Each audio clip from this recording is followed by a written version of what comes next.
Attorney Ray, good morning diha sa imo. Welcome pag-usab dinhi sa tuwang programa sa Bombo Radio Davao. May buntag, Bombo Levi. Yun. May buntag ko sa Attorney Ray. Diretso ta. Unahon nato kining si Pulong Duterte versus niining AFP. Attorney Ray, unya karon murag doon na statement usab kining PCG, especially ang ilang spokesperson nga si Jay Tariela. Doon na sila mga gibato no nga mga reaksyon towards Paulo Duterte sa iya pong question lagi no dinhi sa AFP nga pangutanan niya, who are you really serving? No, medyo na igo siguro ang ego sa AFP o sa PCG. Gibalikan si Pulong no marabag gi-sentro man ni attorney nga obvious daw nga gipaboran sa pamilya Duterte ang China. Unsa ang imong reaksyon ani sa of course sa legal nga panguna-una, Attorney Ray? Well, kani siya ongoing man nga policy debate no Bombo Levi. Na pros and cons so far atong matan-aw murago may exactly nga sayop o di ba kanang correct nga position no kanang mayo kag 100% sa position sa kaning US o kaning China. So ongoing ni siya nga kuan, ongoing ni siya nga murag policy debate. Ang atong Commodore sa kuan sa Philippine Coast Guard, iya lang ning gi-express ang official government position. So mo maning government position no sa nasod sa Pilipinas as far as kanang bullying nagibuhat diya sa China sa West Philippine Sea. So usa man na siya realidad karon no sa atong kanang giniingon natong geopolitics Bombo Levi ba. No nga ang Pilipinas ang nakatubangan na pati nasod sa Vietnam, Malaysia ug Indonesia. Pero natay murag kaugalingon nga mga approaches din ha no sa nga problema tungod kay from the international law nga standpoint Bombo Levi naman tay mutual defense treaty no sa Amerika nga dapat pud natong sundon no pagkatapos dugay pud ta nga usa ka kolonyal no colony sa nasod sa Amerika. So diha pud ng punto siguro ni Pulong Duterte no Bombo Levi as far as atong siguro dugay nga under ta sa nasod sa kuan Amerika, pero ang realidad sa kaning geopolitics mong Bombo Levi di na siya makita sa kanang giningon natong black and white karon. No na naay positibo naay negatibo no ang atong nasod nagaduwa pa sa kaning naga-navigate pa siya no sa kaning atong position. So mo nang debate pud karon nga mahimo pud ni siyang political issue no eventually na mahimong national political issue kay ang murag ang base sa atong mga surveys no kaning mga reputable surveys nga atong gina-monitor no daghang mga surveys Bombo Levi pero kanang atong ginaingon nga murag reputable ba no over the years nga credible murag daghan sa Pilipino nga wa jud ni approve aning ginabuhat sa nasod sa China no West Philippine Sea. So kung dinha lang matanaw nato sa public opinion no diha lang mismo napoy dapat buhaton ng atong gobyerno no di man na siya pwedeng lingkuran pero ang pangutana unsang dapat buhaton no sa usa ka gamay nga nasod kay kung tanaw nimo ang atong nasod usa man ni siya ka gamay nga nasod sa tibuok kalibutan nabutang ta sa tunga ba no na ay nasod sa Amerika nga napoy kaning giningon nga iyang ginakonsidere ang kagalingon nga usa ka numero uno nga superpower tapos na sa China nga atong silingan lang pod Bombo Levi nga growing superpower no so murag mo nang nitabo karon nga ang naay gina-assert no kaning atong silingan nga superpower nga sa atong sa international law ni violate no na may arbitral ruling klaro man na siya Bombo Levi nga ni violate man ang nasod sa China pero mutanaw ta sa history man gud Bombo Levi no tan-aw na to sa history ang balaod kaning international law usa na siya ka aspect sa international relations napoy ginaingon nga power Bombo Levi no sa international law pwede nang gamiton sa mga huyang nga nasod no, di man na mo apply sa mga dagko nga nasod. Mao gani nga ato si kanhing presidente Duterte gidakop na tungod kay huyang man atong nasod. Na di man mabuhat sa kanang mga powerful nation nga katong mingon kag violation sa mga human rights, no, international law. Mas grabing violation sa ubang mga nasod sa Amerika, nasod sa Britanya, mga Europa, pero di man nila na mabuhat Bumbulebi tungod kay usa ka dimension sa international relations kaning power. Powerful ba ka? No? So pwede ba gud nang i-aresto sa kuan sa International Criminal Court kanang mga powerful nga mga nasod? Dili siya, no? Mo nang kalain sa kanang dynamic sa international law, kanang international relations tungod kay ang power kanang naa kay kuan ba kusog militarily, usa na siya ka dimension.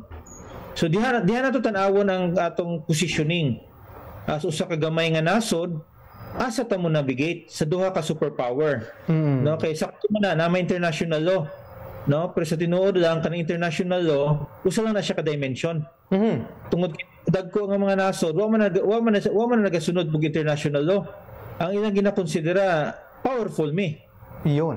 No, so muna atong buhaton karon asa mo duwa ang Pilipinas tungod kay ang pinaka-importante atong tan-awon dinhi Bumbulebi ang atong interest. Asa no, independent nation nga mulambot nga di puta mo suffer, no, sa usa ka drastic nga decision. So kung atong puning murag black and white, no, tama si Commodore Tariela, tama si Pulong Duterte, dili ana siya ang tinuod nga nahitabo. No, tungod kay tinuod nga mahitabo ana Bumbulebi is ang timplada. No?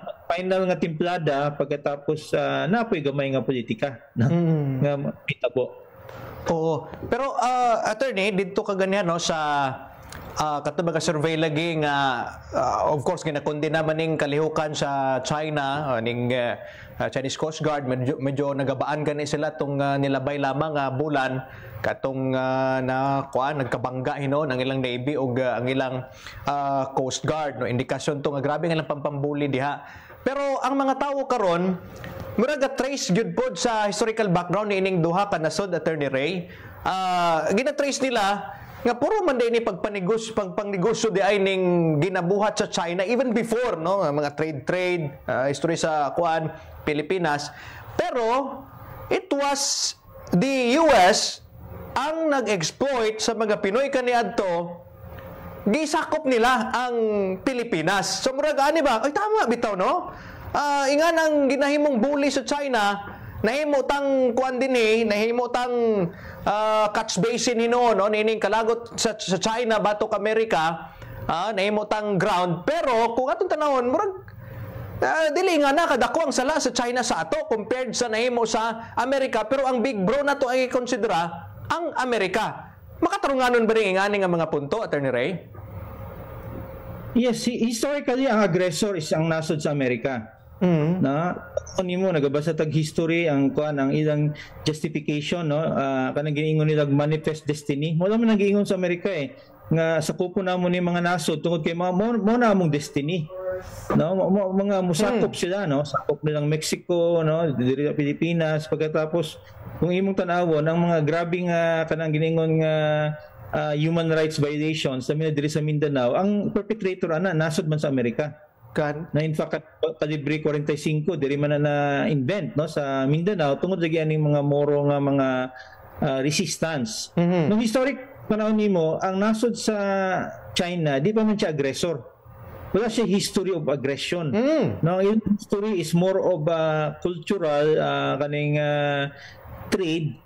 Karon lang ni sila medyo murag na kuan ba, murag nahimata.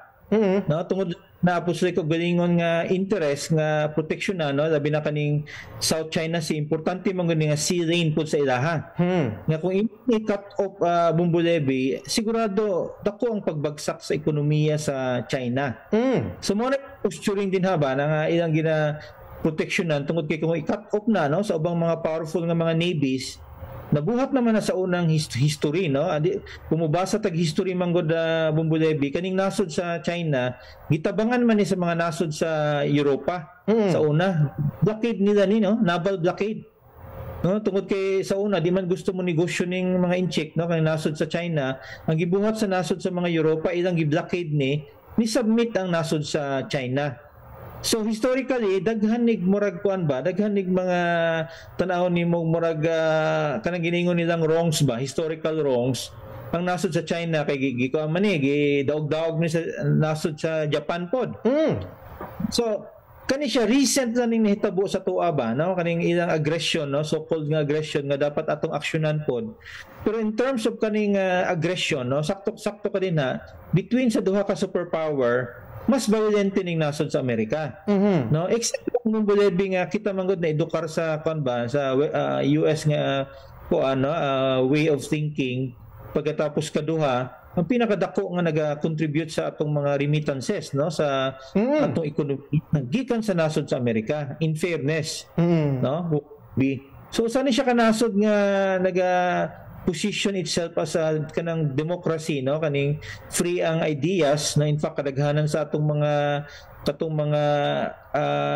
mga naga-agresibo sa una no katong mga naga-rally bumbo levy nga anti-US dito naman nagtrabaho sa Amerika. In short, kaning nasod sa Amerika, murag naay paradox ba? No, nga usa siya ka aggressor but usa pud siya ka nasod nga naga-accept og kaning mga ideya nga magkalahi. I-contrast mo sa nasod sa China bumbulebi nga usa ni siya ka giningon nga totalitarian state ba? Nga ang nagapatagan ang Communist Party no wa man sa giningon nga so-called nga kanang giningon nga the same sa tuwa nga naay choice ka sa imong leader mo elect ka kaysa nasod sa China ang condition dito nga mahimo kang leader member ka sa Communist Party.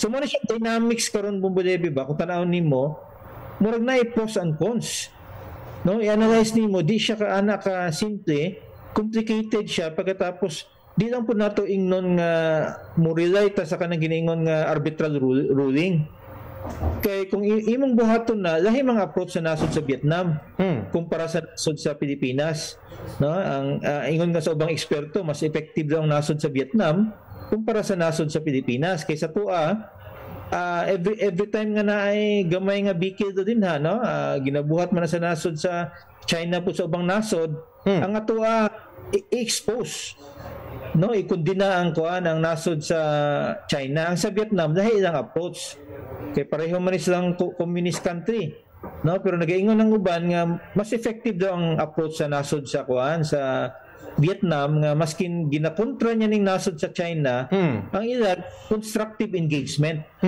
no sige gyapon sila kaning siguro mo learn ta sa nasod sa Vietnam in terms of kaning pag-approach sa usa ka superpower. Kasi tinuod lang superpower ni atong kontra no sa tapan nato pagkatapos mahimo pug murag numero 1 nga economic power. In fact, ang biggest trading partner nato bumbulebi is di naman nasod sa Amerika. Nasod man sa China. So sa ka-factor na din haba no.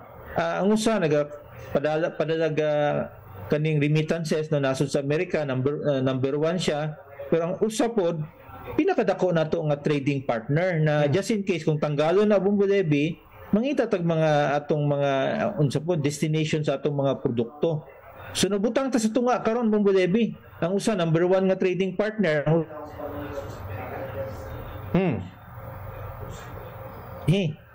no nga mo position so ang pinakamayana ang atong interest atong tan-awon no dito mo tan-aw sa ilang interest mo tan-aw ta unsang best interest sa nasod sa Pilipinas nga dili ta maapil sa ilang gubat no umbulebi dito maapil sa gubat nga kung magkagirahanay ni sila na missile wire di nila iapil ang Pilipinas murag mo nang mahitabo but dapat kusog pud ang atong kaning atong armed forces nga mo confront sa kaning ginaingon nga aggression sa nasod sa China.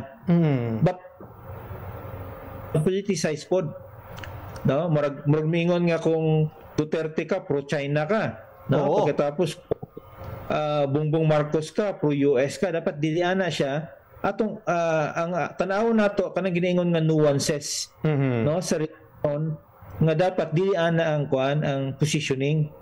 No, murag mo dagan sa kuan sa positioning karon nga kung Duterte ka pro-China ka, no? Pagkatapos kung Bongbong Marcos ka, pro-US. So, ang atong importante atong matanaw, atong ma-analyze ang kaning dynamics sa international relations nga dili ana ka simple, no? Dili ana ka simple atong tan-awon nga asa dapat ang posisyon nga kasi pwede na to i-mix ni siya. No, matito ni siya Bumbulebi ba nga atong i-resist ang China nga di po nato sila antagonize. Nakapalibot ba sa tuwa Bumbulebi daghang kay inchik, no? No? No, for centuries natin mga dugo nga inchik po. Bumbulebi more than nga dugo sa kaning western nga dugo. For centuries, ang inchik ba yan embedded sa atong kultura, no? Mas maayong atong i-position atong kagalingon nga medyo pacifier ba? Iyan. Nga atong maintain po ang atong kuan, ang atong position nga di po ta pwedeng madaog-daog. Kung di po sa gubat Bumbulebi, di na siya worth manggubat, but unsang tama nga complexion nga mututit bata ng permila nga ginakuan ta water cannon. Ay mang maayo tong i-water cannon po ng Chinese Navy kuan Bumbulebi, no? Pero sa nasod sa Vietnam mo man nila gibuhat na. Tama. Constructive engagement ang ilang gibuhat, no? Ilang mas grabeng gibuhat sa nasod sa Vietnam kumpara sa nasod sa Pilipinas, Bumbulebi. Kung imo i-analyze, no? 10 years ago, ilan ang gikontra, no? Ilang gi-confront militarily ang nasod sa China. So unsang nahitabo Bumbulebi? Hurot, no? Hurot pila ka kuan to gatos, no? Murag hurot ang katong Vietnamese forces. After ato na bago ang ilang approach. Yan. So buhaton na Bumbulebi, buhaton ba nato na pagkatas mo trigger og kaning condition sa atong mutual defense treaty ang nasod sa Amerika mo suporta sa tuwa basi mo uli ni gubat jud, no? World War III. So dihang ko dako kay dali kay istoryahon Bumbulebi nga atong i-confronting nasod sa China ba, no? Nabuhat naman na sa nasod sa kuan sa Vietnam, tiwasan man ang kuan nasod sa Vietnam. Gibuhat sa Argentina Bumbulebi, no? Sa kuan British, no? UK dito sa Falkland Wars unsang hitabo sa kuan sa Argentinian Navy, hurot. Daghang nangamatay pagkahuman ato nagstoryahanay sila, pero at the expense sa kanang kinabuhi sa atong mga armadong kusog na may historical parallel ana nga dapat din nato na uliton. Wala ta sa position nga i-confront, no? But dapat unsa tong sakto nga kuan kanang siguro persa nga atong gamiton nga kanang sufficiente. So mara medyo duwa sa atong armed forces karon Bumbulebi ba, no? Murag gukod-gukod, dakop-dakop, no? Resistance, kanang murag sakto gyapon, no? Nga position, pero in a sense basic kinahanglan adjustment. Okay, wala may correct position karon. Ako ning gi-analyze maayo, nagi-check na kung maayo. What do may totally correct position? Base ang usa ka position nilamang lang at a certain point in time, but ang pinakamaayo unsa bang pinakadako nga interest sa atong nasod? Asa pabor, no? Murag makita na ako Bumbulebi, no? Atong isumada lang itimpla na tog maayo. Di kay ta mag pro-US, di po ta mag pro-China, but atong pakusgon atong kagalingon po. Yeah. Sa kagalingon nilang middle power. Attorney Ray, sa limitasyon sa tong oras karon na one last brief point lang. Diri sa imong giingon nga pakusgon nato atong kagalingon. Ang nahitabo manggod karon, sige tag-ingon pro-US ka, pro-China ka, muragana ba? Pero kung mobalik ta sa ato, sa nahitabo sa atuang joint military exercise with a joint PCG, no? Exercise with mga Coast Guard po dito sa Vietnam. Murag na UTI itong atuang kuan water cannon. Kaluluoy, Attorney Ray, kung nga niya makita sa mga international players, mubalik sa ato ni, samot ta yatak-yatakan ani, Attorney Ray. So ang atuang power internally na missing. Sige lang tag-ingon, pro-US ka, pro-China ka. Kung tanaw nato ang mga air asset o sa land asset sa mga politiko, ingon sa PCG, mas daghan ilaha, mas gamay ang atuang gobyerno.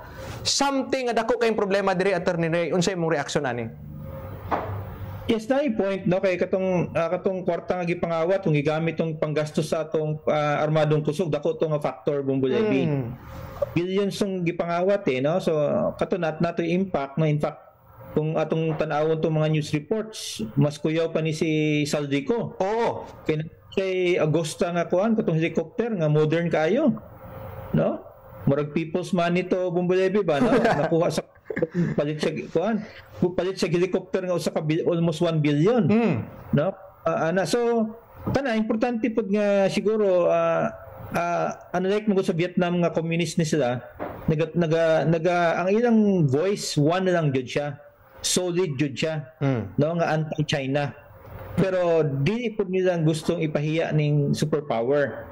No, kay superpower man ning China, no? In fact, ang ilang interest lang makita nimo immediately kaning mabawi ning Taiwan, no? But as far as kaning ubang aggression, wa pa history ang nasod sa China. Pero mingon ang uban nga basi na first time, no, sa kupo ng nasod sa Pilipinas mo nang naga-invoke tag Mutual Defense Treaty, but historically wala say kuan. Wala dili anak aggressive ang nasod sa China. Na in fact sila ganing gikonquer aning mga Mongols, no? So, militarily, siguro, karon kusog na sila, but wala sa history nga pareho sa Amerika. Yeah. O diba sa Britanya o mga European countries. So, ang pinaka-importante ani Bumbulebi, siguro internally, pakusgo na to atong kagalingon pagkatapos mo timpla tagmayo. No, sa kanang international relations nga kaning duha ka superpower, dapat atong amigo ni. No? Ato ni mga best friends, no? Bumbulebi, despite sa kanang di ba na yung mga amigo nga nagakuan pod, nagaaway-away pod. Anong met nato sa nasod sa China, murag ana dapat. No? Yeah. Di siya total enemy. But mutindog yapon ta batok sa iya ang Amerika ato gyapon amigo. No? So ang posisyon mo sa nasod sa Pilipinas kanang rising middle power ba? Bumbulebi. So mo nang dapat atong positioning karon, pero unfortunately na politika po ni, no? Karon. Gigamit sa atong mga politicians for their interest, but kita siguro as a nation, as a people, dapat mutan-out ta no nga dapat i-balance na to tanan. No? Kanang atong interest. All right, with that, Attorney Ray Cartojano, daghan kay salamat sa daghan kayo, no? Nga mga punto og sa pagpasabot, siyempre sa to mga sukingting paminaw karon. Thank you so much, Attorney Ray. Anytime, no? Bumbulebi. Okay, mga kabombong.